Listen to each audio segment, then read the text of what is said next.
Hello बच्चों, चलिए अपना क्वेश्चन पढ़ते हैं।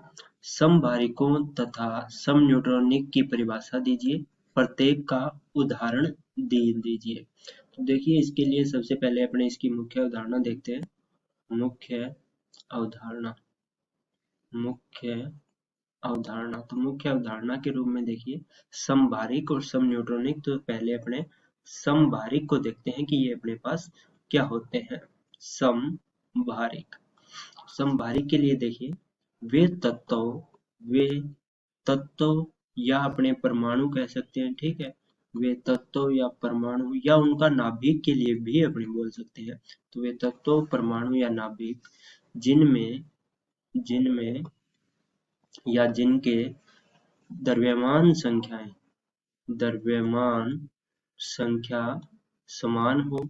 द्रव्यमान संख्या ए जो होती है, ठीक है, द्रव्यमान संख्याएं समान हो परंतु परंतु द्रव्यमान जो परमाणु क्रमांक होता है, परमाणु क्रमांक परमाणु क्रमांक भिन्न हो समभारिक कहलाते हैं।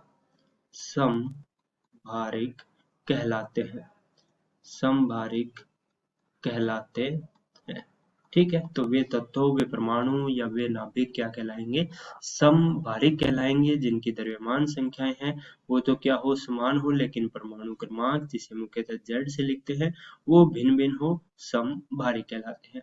अब देखिए, सम न्यूट्रॉनिक क्या होंगे। पहले अपने इनकी परिभाषाएं देख लेते हैं। देखिए, सम न्यूट्रॉनिक तो सम न्यूट्रॉनिक की यदि अपने बात करें तो वे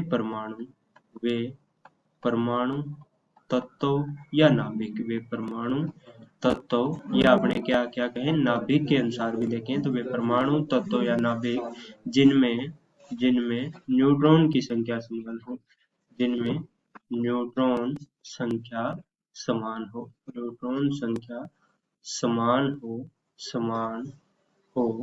तब न्यूट्रॉनिक कहलाते हैं। समान हो परंतु, ठीक है, परमाणु द्रव्यमान और उनके हिसाब से भी देखें तो परंतु परमाणु द्रव्यमान संख्या व परमाणु क्रमांक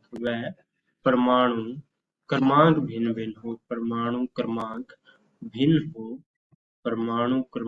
भिन्न हो सम न्यूट्रॉनिक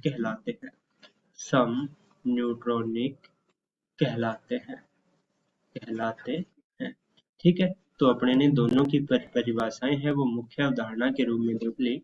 तो पहले देखिए, अपने इसे फिर से समझते हैं कि समभारिक अपने पास क्या होंगे। वे तत्व या परमाणु या नाभिक जिनकी द्रव्यमान संख्याएं समान हो और परमाणु क्रमांक भिन्न भिन्न हो, क्या कहलाते हैं? समभारिक कहलाते हैं। कैसे है, तो इसका अपने एक उदाहरण देखते हैं। देखिए, अपने जानते हैं कि कैल्शियम जो होता है वो 20 नंबर पे आता है, तो 20 इसका परमाणु क्रमांक है और इसकी द्रव्यमान संख्या है वो 40 होती है। ऑर्गन की यदि बात करें तो ऑर्गन 18 पे आता है, द्रव्यमान संख्या इसकी क्या है, 40 है। तो दोनों की यदि अपने तुलना करें तो देखिए, दोनों में Z जो है, Z किस प्रकार से, देखिए, कोई तत्व है उसके ऊपर A लिखा होता है, नीचे अपने पास Z लिखा होता है। Z परमाणु क्रमांक होता है, ऊपर वाली संख्या द्रव्यमान संख्या होती है। तो यहाँ पे देखिए, कैल्शियम में Z 20 है, ऑर्गन में Z की बात करें तो वो 18 है। ए की बात करें तो देखिए, ए कैल्शियम में 40 है, ऑर्गन में भी अपने पास क्या है, 40। जब दोनों में ए देखिए समान है लेकिन Z है वो भिन्न भिन्न है, तो ये एक दूसरे के क्या हो गए, समभारिक हो गए। तो इस परिभाषा को अपने इस उदाहरण से भी समझ सकते हैं कि समभारिक क्या होंगे, जब Z अलग अलग हो और द्रव्यमान संख्या जो ऊपर लिखी होती है वो समान हो तो वे समभारिक कहलाते हैं। कैल्शियम और ऑर्गन एक दूसरे के क्या है, समभारिक है। तो इस प्रकार अपने ने समभारिक का उदाहरण व इसकी परिभाषाएं है वो अपने ने देख ली है। अब सम न्यूट्रॉनिक में देखिए, Z भी अलग अलग होएगा। अपने ने क्या देखा था कि न्यूट्रॉन संख्या समान हो परंतु द्रव्यमान संख्या या परमाणु क्रमांक भिन्न भिन्न हो, क्या कहलाते हैं, सम न्यूट्रॉनिक कहलाते हैं। अब न्यूट्रॉन संख्या की यदि अपने बात करें तो वो अपने ज्ञात कैसे करते हैं। देखिए, न्यूट्रॉन संख्या है वो किसके बराबर होती है, द्रव्यमान संख्या माइनस परमाणु क्रमांक अपने को क्या देता है, न्यूट्रॉन की संख्या देता है। ठीक है।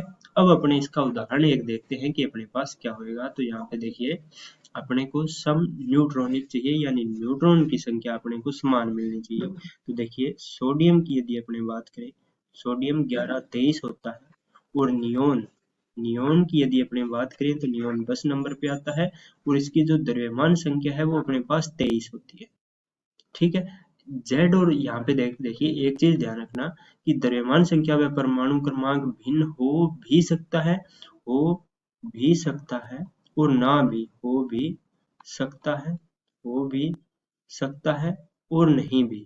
ठीक है, दोनों का और नहीं भी, दोनों मतलब एक समान हो या दोनों ना हो, ऐसा कोई भी जरूरी नहीं है। लेकिन न्यूट्रॉन की संख्या है वो अपने पास क्या होनी चाहिए, समान होनी चाहिए। यहाँ पे अपने बात करें तो देखिए अब इसमें न्यूट्रॉन निकालें तो देखिए द्रव्यमान संख्या माइनस जेड, यानी 23 माइनस 11, तो ये किसके बराबर आएगा। देखिए 23 में से जब 11 जाएंगे, 23 में से सॉरी सोडियम अपने 23 वाला नहीं ले सकते, यहाँ पे अपने पास 24 वाला लेते हैं। ठीक है, सोडियम 23 भी मिलता है और 24 भी मिलता है।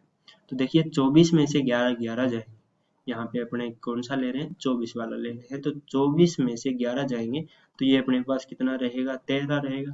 और यहाँ पे नियोन की बात करें तो देखिए 23 माइनस 10, तो ये भी अपने पास क्या है, 13 है, यानी इसमें भी 13 न्यूट्रॉन है, इसमें भी अपने पास क्या है, 13 न्यूट्रॉन है। दोनों में यदि न्यूट्रॉन एक समान है तो ये एक दूसरे के क्या है, सम न्यूट्रॉनिक है, सम न्यूट्रॉनिक।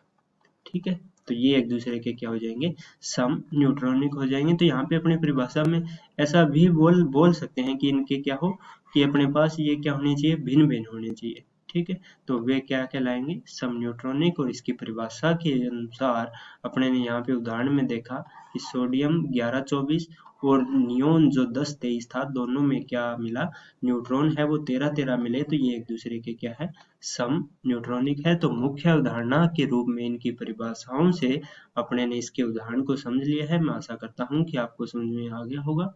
धन्यवाद।